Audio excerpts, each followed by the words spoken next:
আকাশবাণী আগরতলা। নমস্কার সুপ্রিয় শ্রোতা, আপনাদের সবাইকে স্বাগত জানাচ্ছি আমাদের সংবাদ সেবা বিভাগের আজকের সাপ্তাহিক আলোচনামূলক অনুষ্ঠানে। শ্রোতা বন্ধু, গোটা দেশ জুড়ে চলছে রাষ্ট্রীয় পোষণ মাস কর্মসূচি, আর এই কর্মসূচি আমাদের রাজ্যেও পালিত হচ্ছে।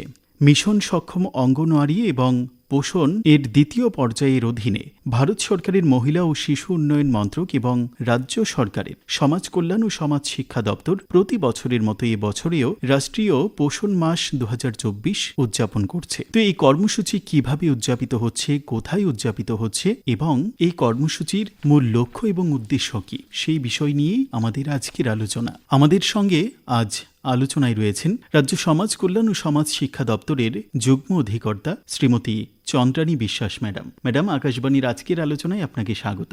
অনেক ধন্যবাদ। রাষ্ট্রীয় পোষণ মাস নিয়ে আমরা আলোচনা করব। তো প্রথমেই আপনার কাছে জানতে চাইব, এই রাষ্ট্রীয় পোষণ মাস উদযাপনের মূল উদ্দেশ্যটা কি? ধন্যবাদ যে আপনারা আজকে এই অনুষ্ঠানটা এখানে আয়োজন করেছেন। রাষ্ট্রীয় পোষণ মাস যখনই আমরা আলোচনা করি তখন সেটা কিন্তু আমরা উৎসবের মতো উদযাপন করি প্রতি বছরই 2018 থেকে। ভারতের মাননীয় প্রধানমন্ত্রী শ্রী নরেন্দ্র মোদীজির সুপোষিত ভারতের স্বপ্ন বাস্তবায়িত করার লক্ষ্যে 2018 সালে প্রথমবার দেশে পোষণ অভিযান চালু হয়েছে। উদ্দেশ্য ছিল দেশের প্রতিটি মানুষের পুষ্টি সুনিশ্চিত করার পাশাপাশি ব্যক্তিগত ও সমষ্টিগত আচরণ পরিবর্তনের মাধ্যমে সুস্বাস্থ্যকে নিশ্চিত করা। এজন্যই প্রতিটি অঙ্গনওয়াড়ি কেন্দ্রে শিশুর দৈহিক বৃদ্ধি উচ্চতা পরিমাপক যন্ত্রের মাধ্যমে ওজন ও উচ্চতা পরিমাপ করা হয়। সমষ্টি ভিত্তিক অনুষ্ঠান যেমন গর্ভবতী মহিলাদের গোদ ভরাই, শিশুদের অন্নপ্রাশন, হ্যান্ড ওয়াশিং অ্যাক্টিভিটি, সুপোষণ দিবস যেখানে মেল কাউন্টার পার্ট থেকে নেওয়া হয় ইত্যাদি অনুষ্ঠানের আয়োজন করা হয়। মা ও শিশুর জন্য প্রদেয় বিভিন্ন কর্মসূচির রূপায়ণ সঠিক হচ্ছে কিনা সেটা পর্যবেক্ষণের লক্ষ্যে কিন্তু মিশন অঙ্গনওয়াড়ি এবং 2.0 এর প্রত্যেক স্তরের কর্মীদের মোবাইল ফোন প্রদান করা হয়েছে। এই মোবাইলের মাধ্যমে পোষণ ট্র্যাকার অ্যাপের মাধ্যমে অঙ্গনওয়াড়ি কর্মীরা সমস্ত পরিষেবা সংক্রান্ত তথ্য লিপিবদ্ধ করে থাকেন এবং প্রতি বছর পোষণ অভিযান অন্তর্গত যে পোষণ মাস আমরা উদযাপন করি, রাষ্ট্রীয় পোষণ মাস, সেই পোষণ মাস সেপ্টেম্বর মাসে পুরো মাস ব্যাপী আমরা উদযাপন করে থাকি। পাশাপাশি পোষণ পাখওয়ারা মার্চ মাসে আমরা সেলিব্রেট করে থাকি। এবারের যে পোষণ মাস আমরা সেলিব্রেট করছি তার যে মূল লক্ষ্য বা যে উদ্দেশ্যে আমরা করছি, সেই উদ্দেশ্যটা আমি বললাম যে উদ্দেশ্যে আমরা করছি, কিন্তু এবারের একটা বিশেষ থিম রয়েছে। সেই থিমটা হচ্ছে সুপোষিত কিশোরী বিকশিত নারী। আমরা জানি আমাদের 21% পপুলেশন পুরো দেশের রয়েছে অ্যাডোলেসেন্ট গার্লস এবং অ্যাডোলেসেন্টসদের মধ্যে এগেইন 47 হচ্ছে মহিলারা, মেয়েরা। তো এই মেয়েদেরকে নিয়ে আমরা যে কাজ করছি অঙ্গনওয়াড়ি সেন্টারে এবং পুরো বিভিন্ন স্কিমে বিভিন্ন ডিপার্টমেন্টে, এই সকল মেয়েদেরকে নিয়ে, সকল অ্যাডোলেসেন্ট গার্লসদেরকে নিয়ে আমরা এই পোষণ অভিযানে আরো বেশি অ্যাক্টিভিটি করতে চাইছি। কারণ সুপোষিত কিশোরী বিকশিত নারী আমরা বলছি। সেই জায়গায় দাঁড়িয়ে আমাদের মূল উদ্দেশ্য হচ্ছে যারা অ্যাডোলেসেন্স পিরিয়ডে রয়েছেন সেখানে ওদের যে সমস্ত ক্রাইসিস মেন্টাল হেলথ এবং ফিজিক্যাল হেলথে, সেই জায়গায় কিন্তু কাউন্সেলিং খুব দরকার হয়। সেই পর্যায়ে অনেক কনফিউশন থাকে বাচ্চা মেয়েদের মধ্যে, কোনটা সঠিক পথ কোনটা ভুল পথ। সেই জায়গায় আমরা আমাদের অঙ্গনওয়াড়ি সেন্টার থেকে শুরু করে স্কুলে বিশেষত সমস্ত ক্ষেত্রে তাদেরকে যদি সঠিক গাইডেন্স দিতে পারি যে ফুড হ্যাবিটস কি হবে, কিভাবে তুমি একজন সুস্বাস্থ্যের অধিকারী হতে পারবে, কি নিউট্রিশন তোমার হ্যাবিটস হওয়া উচিত, এবং পাশাপাশি মেন্টাল হেলথ কিভাবে স্ট্রং তোমার হবে, কিভাবে তুমি কেরিয়ারের পথে এগোবে, এবং আমরা চাইল্ড ম্যারেজকে কিভাবে আটকাতে পারি, টিনেজ প্রেগনেন্সি, সবটা মিলেই কিন্তু সুস্বাস্থ্য। কোনো একটা ফ্যাক্টর কিন্তু রেসপন্সিবল নয়, মাল্টিপল ফ্যাক্টর নিয়েই কিন্তু সুস্বাস্থ্যের অধিকারী হয় আমাদের নারীরা, মেয়েরা এবং সবাই। সেই জায়গায় আমাদের এই মাস ব্যাপী আমরা বিভিন্ন ক্ষেত্রে বিভিন্ন মাধ্যমে আমরা এইভাবেই উৎসর্গ করব আমাদের কাজকে, যেভাবে কথা বলে হোক, বুঝিয়ে হোক, ভালোবেসে হোক ওদেরকে বোঝাতে হবে যে পড়াশোনার পাশাপাশি ভালো খাদ্য খেতে হবে। কারণ নিউট্রিশন শুধুমাত্র ম্যালনিউট্রিশন শুধুমাত্র ওজন কম বললে হবে না, সেখানে কিন্তু ওবেসিটিও রয়েছে যেখানে ওজন বেশি। মানে জাঙ্ক ফুড খাওয়ার একটা হ্যাবিট রয়েছে এখনের জেনারেশনে। তো সেটা কম খেতে হবে সুস্বাস্থ্যের অধিকারী হতে গেলে, সেগুলো অ্যাভয়েড করতে হবে। রেগুলার এক্সারসাইজ, তার থেকেও ইম্পর্টেন্ট হচ্ছে ডায়েট, আমরা কি খাচ্ছি। তো রেগুলার আমাদের ফুড হ্যাবিটে যে সমস্ত নিউট্রিশন কম্পোনেন্ট রয়েছে সেই কম্পোনেন্টগুলো আমাদের খাদ্যে রয়েছে কিনা সেটা আমাদের জানতে হবে, দেখতে হবে, এবং সেই প্লেটটা কালারফুল হতে হবে যাতে বিভিন্ন ধরনের খাবার আমরা প্রতিনিয়ত খাই, তাহলে কিন্তু আমরা সুস্বাস্থ্যের অধিকারী হব। ঠিক। রাজ্য সমাজ কল্যাণ এবং সমাজ শিক্ষা দপ্তর কিভাবে কাজ করছে এই কর্মসূচিতে? আমরা পোষণ অভিযানের অন্তর্গত বিভিন্ন অ্যাক্টিভিটির লিস্ট আমরা কিন্তু আমাদের যে মিনিস্ট্রি অফ WCD রয়েছে, women and child development ministry রয়েছে, সেখান থেকে আমরা লিস্ট পেয়েছি কি কি অ্যাক্টিভিটি করতে হবে। সেই অ্যাক্টিভিটি অনুযায়ী শুধুমাত্র সমাজ কল্যাণ দপ্তর নয়, এখানে মাল্টিপল ডিপার্টমেন্ট রয়েছে যারা কাজ করছে, পুরো দেশব্যাপী মাল্টি মিনিস্ট্রিয়াল রয়েছে যারা কাজ করছে। সেখানে আমাদের স্বাস্থ্য দপ্তর রয়েছে, স্বাস্থ্য দপ্তরের সাথে আমাদের যোগাযোগ হয়েছে এবং ওনারা অ্যানিমিয়া ক্যাম্প করছেন বিভিন্ন স্তরে এই পুরো মাস ব্যাপী। এবং সেখানে ডিস্ট্রিক্ট ম্যাজিস্ট্রেট অ্যান্ড কালেক্টরের চেয়ারম্যানশিপে যে কমিটি রয়েছে, সেই কমিটি কিন্তু ডিস্ট্রিক্ট লেভেলে ডিআইএসি যারা রয়েছে, সোশ্যাল ওয়েলফেয়ার ডিপার্টমেন্টের ডিস্ট্রিক্ট প্রোগ্রাম অফিসার্স রয়েছে, সিএমও রয়েছে, সেখানে টিআরএলএম রয়েছে, এছাড়াও এডুকেশন ডিপার্টমেন্ট, পঞ্চায়েত, আরডি থেকে শুরু করে সমস্ত ডিপার্টমেন্টকে সাথে নিয়ে, এগ্রিকালচার, হর্টিকালচার, ড্রিঙ্কিং ওয়াটার, স্যানিটেশনকে নিয়ে বিভিন্ন অ্যাক্টিভিটি প্ল্যান হয়ে থাকে। অ্যানিমিয়া ক্যাম্প, সেটা বাচ্চাদের জন্য হচ্ছে, অ্যাডোলেসেন্ট গার্লসদের জন্য হচ্ছে 14 to 18 ইয়ার্সের, উইমেন যারা রয়েছে রিপ্রোডাক্টিভ এইজে, তাদের জন্য অ্যানিমিয়া ক্যাম্প হচ্ছে। কোথায় হচ্ছে ক্যাম্প? সেগুলো বিভিন্ন এলাকাতে হচ্ছে, বিভিন্ন জায়গায় হচ্ছে, সেটা ব্লকে হচ্ছে, পঞ্চায়েতে হচ্ছে, এবং অ্যাক্টিভিটিগুলো সেপ্টেম্বরের ফার্স্ট উইক থেকে শুরু হয়েছে, 1 তারিখ থেকে। এবং এই অ্যাক্টিভিটিগুলো প্লেন হয়েছে ডিস্ট্রিক্ট লেভেলে, সেই অনুযায়ী বিভিন্ন জায়গায় হচ্ছে, স্কুলে হবে, পঞ্চায়েতে হবে, অঙ্গনওয়াড়ি সেন্টারে হবে, ভিএইচএনডি যে প্রোগ্রাম রয়েছে সেই ভিএইচএনডি প্রোগ্রামে হবে, বিভিন্ন স্তরে সেই প্রোগ্রামগুলো হবে। এছাড়া গ্রোথ মনিটরিং হবে প্রতিটা অঙ্গনওয়াড়ি সেন্টারে। আমরা প্রতিদিনই গ্রোথ মনিটরিং হয়, কিন্তু এই মাসে বিশেষ করে আমরা এমফেসাইজ দিয়েছি যাতে প্রতিটা বাচ্চার হাইট অ্যান্ড ওয়েট মেজারমেন্ট হয়, এবং সেটা পোষণ ট্র্যাকারে এন্ট্রি হবে। এবং পোষণ ট্র্যাকারে আমরা যখন এন্ট্রি করছি, হাইট অ্যান্ড ওয়েট মেজারমেন্ট হচ্ছে, তখন কিন্তু অটোমেটিক দেখায় যে সে বাচ্চাটা নর্মাল কিনা, তার ওজন নর্মাল আছে কিনা, সে অবিসিটিতে ভুগছে কিনা, নাকি সে স্যাম বাচ্চা, সিভিয়ারলি অ্যাকিউট ম্যালনারিজ বাচ্চা, নাকি সে মডারেটলি ওয়েট তার আছে। তো সেইভাবে কিন্তু ইন্টারভেনশনটা দেওয়া হয়, এবং হাইট অ্যান্ড ওয়েট যাতে 100% মেজারমেন্ট করা হয়, সেটা কিন্তু এই মাসে আমরা দেখছি, এবং প্রতিটা অঙ্গনওয়াড়ি সেন্টারে হচ্ছে। এবং বাচ্চাদের যাতে জন্মের সময় যে ওজন হয় সেটা যাতে বাড়ে, সেটাই হচ্ছে মূল উদ্দেশ্য। তো যখন আমরা বাচ্চাদের কথা বলছি, 0 থেকে 6 বছরের বাচ্চা, তাদের স্টান্টিং দেখছি। স্টান্টিং মানে ওদের হাইট বাড়ছে না বয়স অনুযায়ী, ওজন অনুযায়ী, তো সেই স্টান্টিংটা দেখতে হবে, ওয়েস্টিং দেখতে হবে, ওজন বাড়ছে না বয়স অনুযায়ী। হ্যাঁ, সেইগুলো প্রতি বছর আমরা 2% রিডিউস করার টার্গেট রয়েছে। এনিমিয়া বাচ্চাদের মধ্যে, অ্যাডোলেসেন্ট গার্লস, প্রেগনেন্ট মায়েদের মধ্যে এনিমিয়া কমাতে হবে, সেটাও 2% আমরা দেখছি। তো এইভাবে আমরা টার্গেট সেট করি, এবং প্রতি মাসে যে ওজন আসছে সেটাকে কিন্তু ফলো আপ করা হয়। কিছু কিছু ম্যালনিউট্রিশন আছে, যেমন স্টান্টিং বললাম, ওজন কিন্তু বাড়ানো যায় সহজে, একটু কেয়ার নিলে ওজনটা বাড়বে, কিন্তু হাইট কিন্তু সহজে বাড়বে না। তাই হাইট যাদের কম, সে সমস্ত গার্জিয়ানদেরকে দেখতে হবে বাচ্চার হাইটটা যাতে না কম হয়, তার জন্য সঠিক পুষ্টি তাকে খেতে হবে, প্রপার ট্রিটমেন্ট করাতে হবে, সেদিকে সজাগ থাকতে হবে। ম্যাডাম, সব থেকে বড় যেটা চ্যালেঞ্জের হয়ে দাঁড়ায় পাহাড়ি এলাকায় কোনো প্রকল্পের বাস্তবায়ন বা কর্মসূচি বাস্তবায়নের ক্ষেত্রে, তো রাষ্ট্রীয় পোষণ মাস কর্মসূচি পাহাড়ি এলাকাগুলিতে কিভাবে করছেন আপনারা? আমরা অঙ্গনওয়াড়ি সেন্টার, আমরা জানি প্রতিটি পাড়ায় পাড়ায় রয়েছে, এবং অঙ্গনওয়াড়ি সেন্টারের ডিমান্ড কিন্তু অনেক বেশি, কারণ সেখানে কিন্তু নিউট্রিশন কম্পোনেন্ট রয়েছে। সেখানে বাচ্চাদেরকে কিন্তু প্রতিদিন সেখানে হটকুক মিল খাওয়ানো হচ্ছে।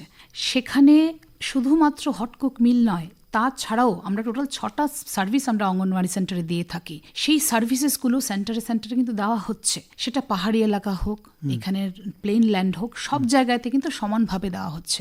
হ্যাঁ, আমরা জানি রিসেন্টলি আমাদের ফ্লাড এফেক্টেড আমাদের রাজ্য হয়েছে, বিভিন্ন এরিয়াতে আমরা বিভিন্নভাবে এফেক্টেড হয়েছি। সেটার কাজ চলছে, খুব তাড়াতাড়ি আমরা সেন্টারগুলো চালু করতে পেরেছি, এবং বাকি সেন্টারগুলো তো এখন রেডি, সমস্ত জায়গায় টিএচআর চলছে। কিন্তু যে জায়গাগুলি খুব ভেতরে রয়েছে সেখানে কিন্তু খুব যত্ন সহকারে এই অ্যাক্টিভিটিগুলো হচ্ছে। সমস্ত সিডিপিও, সুপারভাইজাররা কিন্তু কমিটেড ওয়েতে কাজ করছে যাতে প্রতিটা সেন্টারে, এবং আপনারা জানলে খুশি হবেন যে 31 অগস্ট থেকে কিন্তু আমাদের কাজ শুরু হয়ে গেছে পোষণ অভিযানের। প্রতিটি অঙ্গনওয়াড়ি সেন্টারে, প্রতিটি সিডিপি অফিসে, ডিআইএসি অফিসে, ইভেন আমাদের স্টেট লেভেল অফিসে, ডিরেক্টরেটে প্ল্যান্টেশন হয়েছে, বৃক্ষরোপণ হয়েছে, বিভিন্ন ফ্রুটস, বিভিন্ন ভেজিটেবলস, সেখানে কিন্তু গাছ লাগানো হয়েছে। আমাদের অঙ্গনওয়াড়ি সেন্টারে কিচেন গার্ডেনের একটা কনসেপ্ট রয়েছে, সেখানে যে কিচেন গার্ডেনিংগুলো হচ্ছে বা হয়েছে, সেখান থেকে কিন্তু বাচ্চাদের পুষ্টিগুলো আসছে। তো সেই অ্যাক্টিভিটিগুলো কিন্তু পোষণ অভিযানে চলছে। তো কত সংখ্যক মহিলা এবং শিশুদের আপনারা এর আওতায় আনার চেষ্টা করছেন? আমাদের অঙ্গনওয়াড়ি সেন্টারে আপনারা জানেন পোষণ ট্র্যাকারে আমরা কাজ করছি, এবং সেখানে প্রতিদিন সংখ্যা বাচ্চাদের রেজিস্টার হচ্ছে, কত বাচ্চাকে আমরা দিলাম। আমি আজকের সংখ্যাটাই বলছি, 2,99,515 জন বাচ্চাকে আমরা আজকের ডেটে সার্ভিস দিয়েছি। তো সেই সংখ্যাটা কিন্তু বাড়ছে, কমছে, ঠিক আছে, প্রতিদিনের বেসিসে সেটা হচ্ছে। কিছু বাচ্চা 6 বছর হলে সে স্কুলে চলে যাচ্ছে, এবং বাচ্চারা কিন্তু সেই সংখ্যাটা আপনারা যদি দেখেন, সেখানে ল্যাকটেটিং মাদার রয়েছে, প্রেগনেন্ট মাও রয়েছে। 9,175 জন ল্যাকটেটিং মাদারকে আমরা সার্ভিস দিচ্ছি, প্রেগনেন্ট উইমেন গোটা রাজ্যে। প্রেগনেন্ট উইমেন 17,222 জনকে আমরা সার্ভিস দিচ্ছি, এবং এছাড়াও অ্যাডোলেসেন্ট গার্লস রয়েছে যাদেরকে আমরা সার্ভিস দিচ্ছি। আমাদের স্কিম ফর অ্যাডোলেসেন্ট গার্লসে 33,920 জন অ্যাডোলেসেন্ট গার্লসকে আমরা সার্ভিস দিচ্ছি, এবং তারা প্রতিনিয়ত প্রতিদিন সার্ভিস পাচ্ছে। পোষণ অভিযানে আমরা পোষণ মাস, রাষ্ট্রীয় পোষণ মাস আমরা সেলিব্রেট করছি, বিভিন্ন ডিপার্টমেন্টকে একসাথে নিয়ে সেলিব্রেশন করছি। কারণ আমরা যদি দেখি যে পুষ্টি খাবার শুনলে মনে হয় খুব নর্মাল ব্যাপার, এটাতে বেশি কথা বলার দরকার নেই, কিন্তু এই খাবার ডায়েটটাই ডিপেন্ড করে আমাদের জীবনটা কি হবে, লাইফটা কি হবে। আমরা যা খাচ্ছি আমরা সেটাই কিন্তু তৈরি হচ্ছি। তাই এই পোষণ মাসটাতে আমরা চাইছি মেসেজ সবাইকে দিতে যে নিউট্রিশন কম্পোনেন্টগুলো যে রয়েছে, carbohydrate, protein, fat, minerals, vitamins, এগুলো আমাদের খাদ্যে থাকতে হবে। কারণ এগুলো ছাড়া আমরা চলতে পারবো না, সুস্থভাবে কাজ করতে পারবো না। আমাদের প্রোডাক্টিভিটি কিন্তু বাড়বে যদি আমরা ভালো করে খাই। কারণ প্রতিটা দেশের যে ইকোনমি রয়েছে ডিপেন্ড করে বাচ্চাদের নিউট্রিশন স্ট্যাটাস কি। আমি সেই খাবারের, পুষ্টিকর খাবারের তালিকাটা আপনার কাছে জানতে চাইবো। অনেক ক্ষেত্রে সরকারিভাবে পেয়েছে, তারপরেও তো বাড়িঘরে সেই খাবার একটা তালিকা থাকা প্রয়োজন। সেই তালিকাটা যদি তুলে ধরেন। নিশ্চয়ই। আমরা দেখুন 6 মাস থেকে 72 মাস বয়সী বাচ্চাদেরকে আমরা খাবার দিচ্ছি রাইস, ডাল, সয়াবিন, সুজি, ছোলা, তারপরে পাফড রাইস, চিরা, ডিম, এগুলো আমরা দিচ্ছি। এছাড়া আমাদের রয়েছে যারা সিভিয়ারলি আন্ডারওয়েট বাচ্চা রয়েছে, তো আমরা যদি দেখি সিভিয়ারলি আন্ডারওয়েট রয়েছে, প্রেগনেন্ট উইমেন, নার্সিং মাদার রয়েছে, তো তাদেরকে আমরা কি দিচ্ছি আমি আপনাকে একটু বলে দিচ্ছি। আমাদের কিন্তু একেবারে দিন ধরে খাবারগুলো কিন্তু আমাদের তৈরি করা আছে, কোন দিন কি খাবার দেওয়া হবে। যেমন ধরুন মানডেতে ওই দিন সুজির হালুয়া দেওয়া হয়, সল্টি সুজির হালুয়া সকালবেলায় মর্নিং স্ন্যাক্স হিসেবে দেওয়া হয়। টিউসডেতে দেওয়া হচ্ছে, মঙ্গলবারে দেওয়া হচ্ছে ছোলা বা বেঙ্গল গ্রাম উইথ মুড়ির সাথে দেওয়া হচ্ছে। ওয়েডনেসডেতে একটা ডিম দেওয়া হচ্ছে। থার্সডেতে চিরার পোলাও দেওয়া হচ্ছে মর্নিং স্ন্যাক্সে। ফ্রাইডেতে ছোলা বেঙ্গল গ্রাম উইথ মুড়ি, এবং স্যাটারডেতে আরেকটা এক দেওয়া হচ্ছে, মানে সপ্তাহে 2 দিন এক দেওয়া হচ্ছে। সেটা নতুন সংযোজন হয়েছে। এছাড়াও দেওয়া হচ্ছে হট কুক মিল, যেটা হচ্ছে খিচুড়ি, যেখানে 90 গ্রাম রাইস থাকবে, 30 গ্রাম ডাল থাকবে, উইথ সিজনাল ভেজিটেবল এবং সয়াবিন থাকবে। এটা হচ্ছে চিলড্রেনের জন্য আমি বললাম। আর যখন সেটা সিভিয়ারলি আন্ডারওয়েট হয়ে যাবে, তখন কিন্তু সেই খিচুড়ির সংখ্যাটা হবে 150 গ্রাম রাইস, 50 গ্রাম মসুর ডাল। এবং প্রেগনেন্ট উইমেন যারা রয়েছে এবং নার্সিং মাদার্স রয়েছে, তাদের ক্ষেত্রে 135 গ্রাম রাইস, 45 গ্রাম মসুর ডাল থাকবে সেই খিচুড়ি। তো এইভাবেই কিন্তু খাবারগুলো গ্রাহ্য করা হয়েছে। এছাড়াও যারা সিভিয়ারলি অ্যাকিউট ম্যালনারিশ বাচ্চা রয়েছে, তাদেরকে কিন্তু আমরা আরো এডিশনাল খাবার দিচ্ছি। যেমন পার ডে 200 ml দুধ দেওয়া হচ্ছে, 20 গ্রাম জ্যাগারি বা গুড় দেওয়া হচ্ছে পার ডে, এবং ডিম দেওয়া হচ্ছে দিনে। এই যে এডিশনাল খাবারগুলো আমরা দিচ্ছি, সেগুলো কিন্তু সিভিয়ারলি অ্যাকিউট ম্যালনারিশ বাচ্চাদের জন্য দেওয়া হচ্ছে।